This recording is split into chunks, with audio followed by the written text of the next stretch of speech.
This video is sponsored by V-Guard.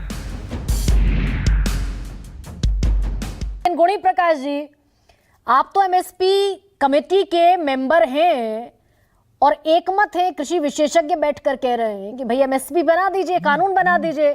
Chhattisgarh और राजस्थान में देंगे 3100 रुपए धान को एमएसपी। वो भी वही तो फॉर्मूला है, C2 प्लस 50%। पूरे देश में 2183 रुपए, वहां 3100 रुपए। तो ये पूरे देश में क्यों नहीं हो सकता? गरिमा जी, सबसे पहले तो ये बात है कि क्या हरियाणा पंजाब के किसानों ने कोई गुनाह कर रखा है? हाँ। आप दूसरे प्रदेशों के आप कह रहे हैं कि इतना बढ़ा के दे देंगे, इतना बढ़ा के। अब ये चुनावी दौर है, चुनाव में किसानों को गुमराह करके वोटें हासिल करनी और सभी पार्टी जो है वो सत्ता हासिल करने के लिए किसानों को गुमराह कर रही है। असली मुद्दा ये है जो आप एमएसपी की बात कर रहे हैं। पहले ये बताओ, एमएसपी जो मौजूदा है वो क्या किसान हित में है या किसानों के खिलाफ है? जो एमएसपी जो तय करी थी वो Congress La la la la la la la la la la la। Rahul तन के साथ मन को जगाओ V-Guard वाटर हीटर्स के संग। V-Guard ने तय करी थी। फूड सिक्योरिटी एक्ट भी कांग्रेस ने तय किया था। जरूरी वस्तु भी अधिनियम भी कांग्रेस ने तय किया था। और ये तीनों कानून किसानों की फसलों को लूटकर फ्री में बांट, क्योंकि सबसे ज्यादा खरीदार सरकार है जो अनाज खरीदने का, और सरकार खरीद कर और फ्री में पीडीएस पे बांट कर उसमें अपने राजनीतिक को दावा करके उसमें सत्ता हासिल करने का तैयार है। किसान मात्र लूटने का तंत्र है और उस लूट के अंदर चाहे अब एमएसपी है। आप बताओ एमएसपी का फार्मूला क्या है?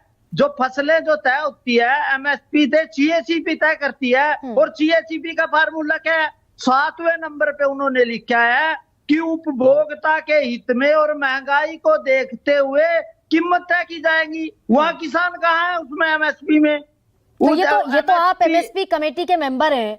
सीएसीपी जो आंकड़ा उठाती है वो कृषि मंत्रालय का आंकड़ा उठाती है, 3 साल पुराना।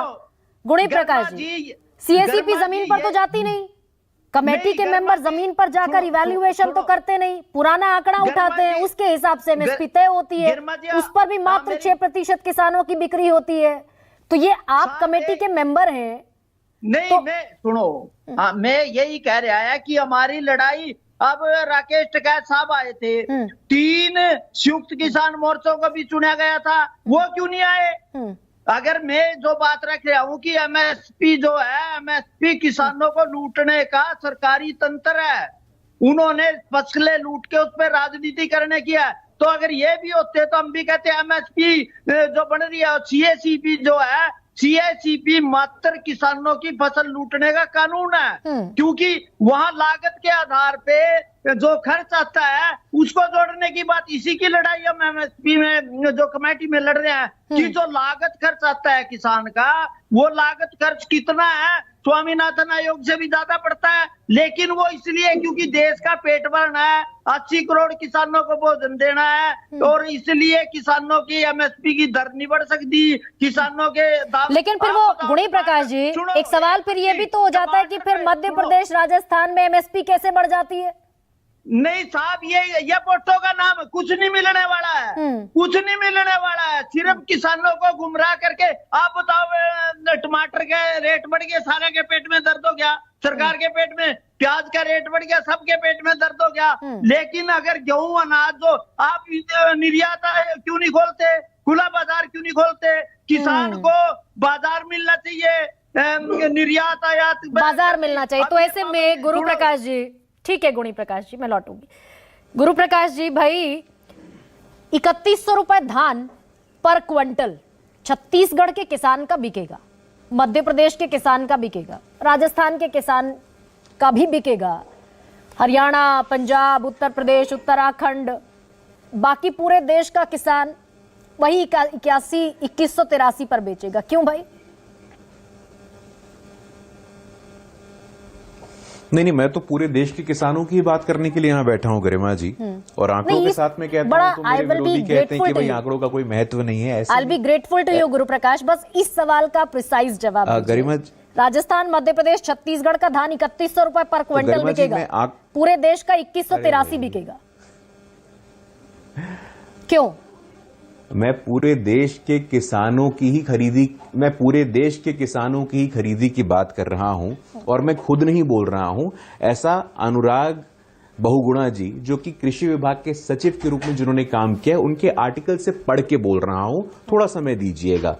While in the 5-year period between 2009-10 to 2013-14, 2009 से 2014 तक 2,06,000 करोड़ किसानों को दिया गया था। अगर हम धान की बात करें तो पूरे देश के किसानों को 2014 से लेकर के 2021 तक 5 लाख करोड़ दिया गया है।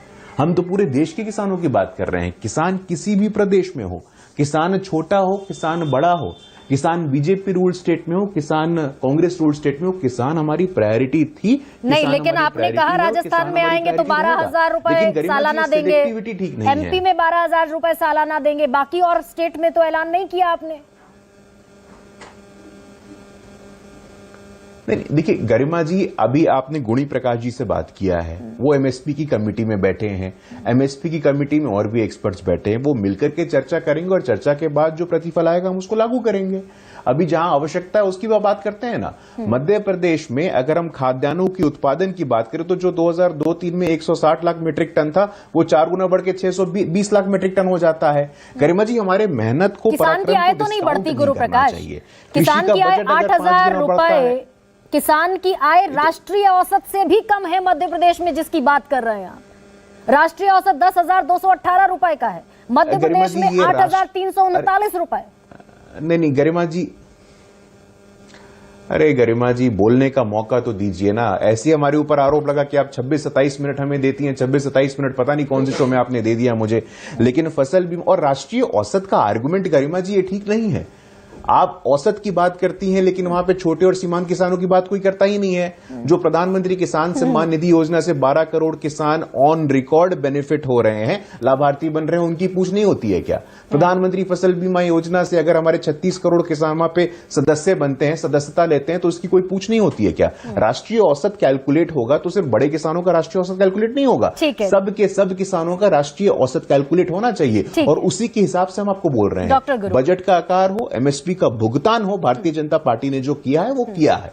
तो देवेंद्र शर्मा, लास्ट में एक कंक्लूडिंग रिमार्क मुझे दे दीजिए कि क्या 9 सालों का ये कार्यकाल भारतीय जनता पार्टी का और पिछला पूरा कार्यकाल कांग्रेस का किसानों का भला हुआ इन 9 साल में, जैसा गुरु प्रकाश दावा कर रहे हैं, या किसान 50 साल से इंतजार ही कर रहा है? देखिए, जहां तक किसान की बात है, चाहे कोई भी सरकार हो, मेरा मानना है कि आज किसान वहां का वहां ही खड़ा है जहां पर से हम देख रहे हैं। उसको आज बहुत जरूरत है निकालने की उस गरीबी से, और वो कोई भी सरकार जो है वो इसलिए नहीं समझ पाती है कि प्रॉब्लम ये है कि ये कॉर्पोरेट की सोच के अंतर्गत है सब कुछ जो हो रहा है। ये चाहते हैं कि ये खेती को जो एक विषय है इसको हटाकर कॉर्पोरेट के हवाले कर दिया जाए, और ये प्रयास पिछली सरकार ने भी किया था, अब की सरकार भी कर रही थी, आपको पता ही है, और आगे वाली भी अगर इस तरीके से चलेगा, जब तक किसान अपनी आवाज नहीं उठाएगा, मुझे लगता है कि हम कॉर्पोरेटाइजेशन ऑफ एग्रीकल्चर की तरफ बढ़ रहे हैं, और हमारा पूरा प्रयास उस तरफ है। And thanks to the farmers कि कम से कम वो इस बात को This video is sponsored by WeGuard.